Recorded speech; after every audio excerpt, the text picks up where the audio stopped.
Good morning, students.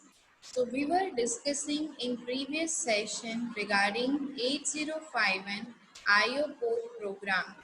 So this is our chapter number 5. Up till now we have discussed microcontroller basics, 8051 architecture.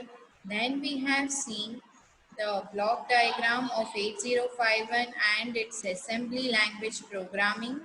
Then we have seen in chapter number 4 how to analyze different instruction set. We have seen ALU instructions of 8051, and in the previous session we started with fifth chapter, which is based on IO port programming. IO port is your input output port, your external IO peripheral which you are connecting with 8051 microcontroller.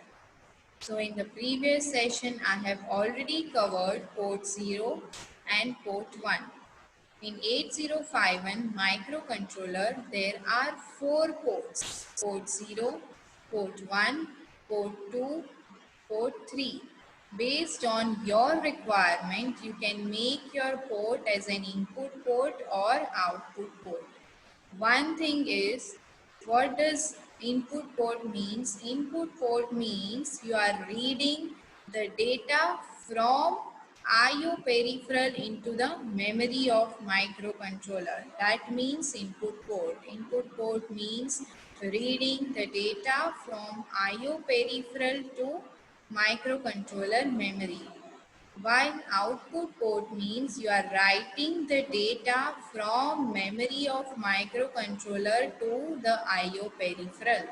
You are sending some data to the input output peripheral, that is output port. You are writing the data from microcontroller memory to IO device.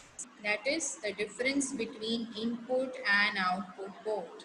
Based on the application, you have to make your port read as input or output port. You have to treat your port as read operation or write operation based on the operation required in your application. So this is the brief introduction of what we have discussed up till now. Now moving ahead, today we will be starting from port 2. This is the block diagram of port 2. You can see here it is almost similar to port 1. The same configuration has been given in terms of transistor also. In the lower half we have one field effect transistor, while in the upper half we have internal pull-up resistor. Now port 2 of microcontroller 80.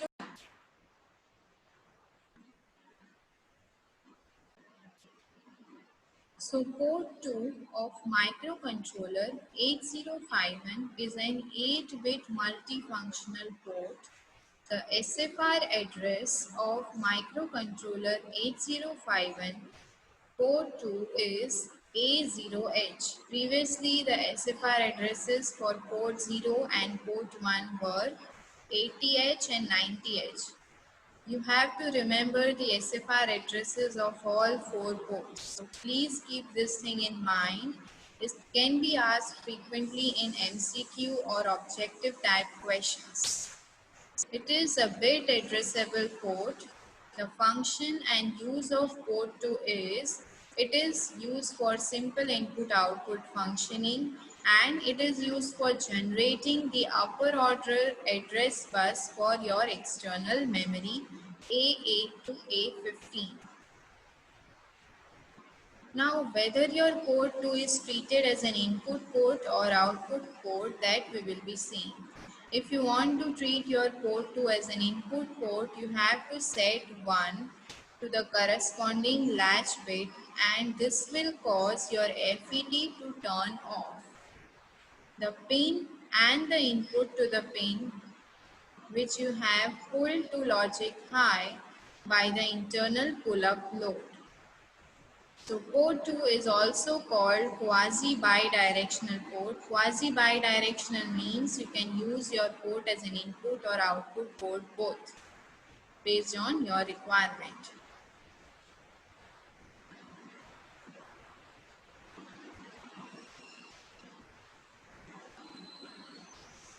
When port 2 is used as output port, the latch pins are programmed to 0.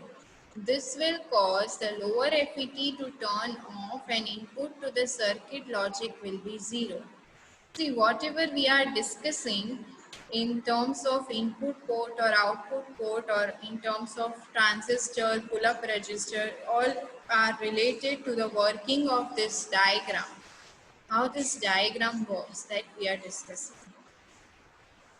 If you are writing 1 onto the latch pin, then it will drive the input of external circuit high and through pull-up, and the lower FET will turn off. Lower FET will turn off. So in this case, you are treating your output port as port 2. Now the last port of this IO port session is port 3. You can see the similar diagram as you have seen in previous ports, but extra feature in port 3 is something like this: alternate output function on alternate input function pins are provided. So this is some extra features given in port 3 structure or block diagram. So port 3 is again 8-bit multifunctional port, and the SFR address for port 3 is D0H. Now we have already studied it, the SFR addresses of port 0, which was 80H, port 1 which was 90H, port 2 which was A0H, and port 3 which is B0H. Again, port 3 is a bit addressable port, and port 3 is a multifunctional port. It can be used as an input or output both. Now port 3 is having some special function pins. There are 3 pins available for some special functions that we will be seeing in the next slide. So these are the alternate function pins of port 3. So every port has been allotted 8 pins. So port 3 is again having 8 pins, P3.0 to P3.7. 8 pins are there. Same way, all other rest of the 3 ports also have same 8 pins. So total 4 ports, every port having 8 pins. So total 32 pins in your microcontroller IC are allotted to IO ports. So P3.0 is used for reception purpose. You are transmitting or receiving some data. So P3.0 will be used as a receiver pin. So you can consider receiver pin as a serial input. Some data from IO peripheral into memory you are fetching. So it is acting as a receiver pin. While P3.1 will be treated as a transmitter pin. Transmitter pins means you are sending some data from memory to IO peripheral. So you are in short treating it as an output port.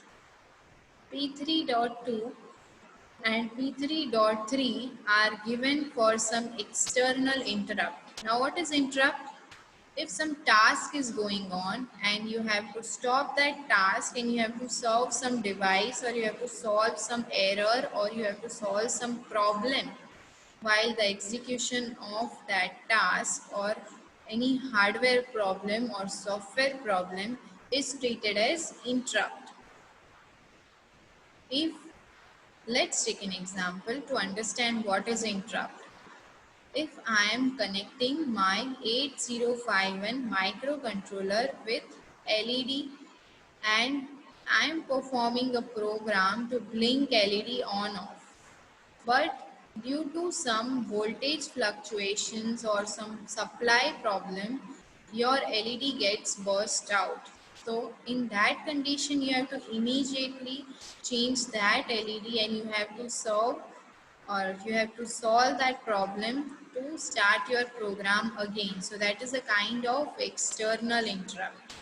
Whenever you have to change some extra circuitry or hardware issues externally, some problem occurs out of your controller, outside your controller, that is called external interrupt. So that pins are allotted here for external interrupt, that is P3.2 and P3.3. Now the next pins are P3.4 and P3.5. These are allotted to timer counter.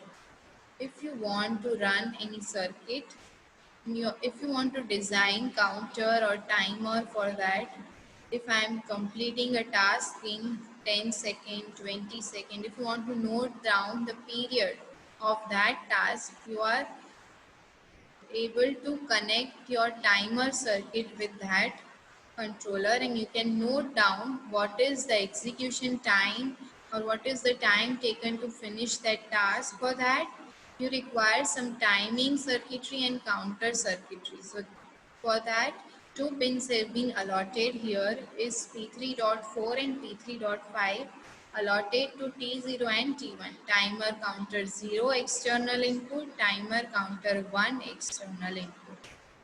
Now the last two pins of port 3, P3.6, P3.7 are allotted to read and write operation. P3.6 is for write operation. If you want to write some external data from memory, you can use this write stroke, write pin you can use.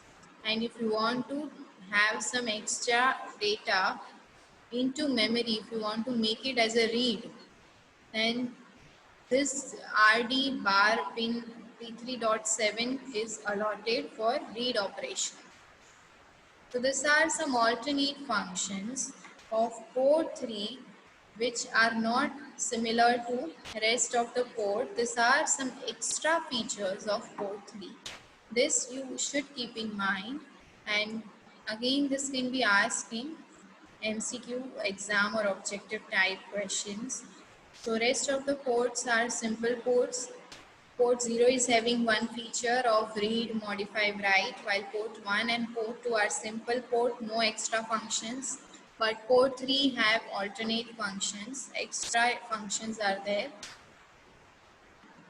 Now, if you want to make your port 3 treat as an input port, you have to simply connect your port with high logic, or you have to make your latch set high so that your FET will turn off and the pin will be treated as input port.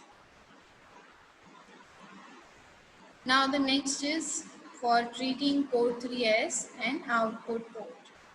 You have to latch your port with 0 logic, or you have to make your lower FET turn on and internal pull up to turn off to make your input to the circuit as logic 0.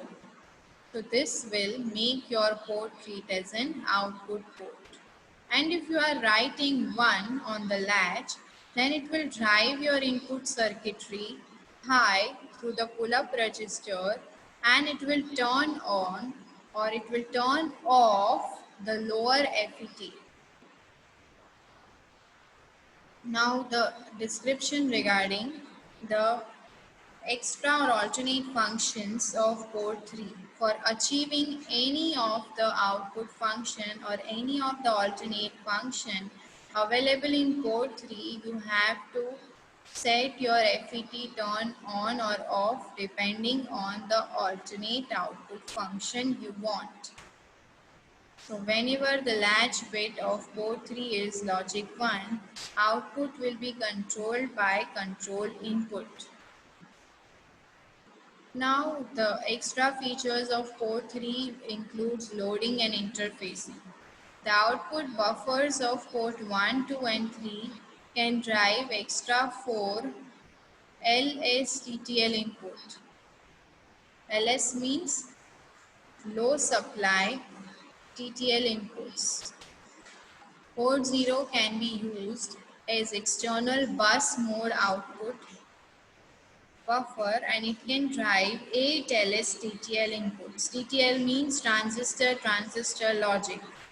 This you might have studied it in digital electronics logic families, transistor logic. Now if you want to drive your input, these ports pins are required to set with external pull-ups to drive your inputs. So here we are ending our input-output ports programming session, and in the next slide we will see the interfacing of 7-segment display with 8051 microcontroller. Up till now we have studied it all this theoretically. Now we will see some practical part. I will interface your microcontroller 8051 with extra peripheral devices like LED, 7-segment display, motor interfacing. All these practical things we will be seeing from the next session. Up till now we have almost covered the theoretical portion of 8051. Now we will be shifting somewhat practical part. So you will be able to visualize or imagine what exactly happens when we are interfacing devices and how the applications are running. So do refer to all the theoretical portions which we have covered up till now from book Mazidi, which I have already shared with you all in the syllabus portion. So this was the theoretical portion for 8051. In between some practical part, I will discuss some theoretical portion, but from now we will be shifting more towards practical sessions in which I will be showing you how to interface devices with your controller. Thank you.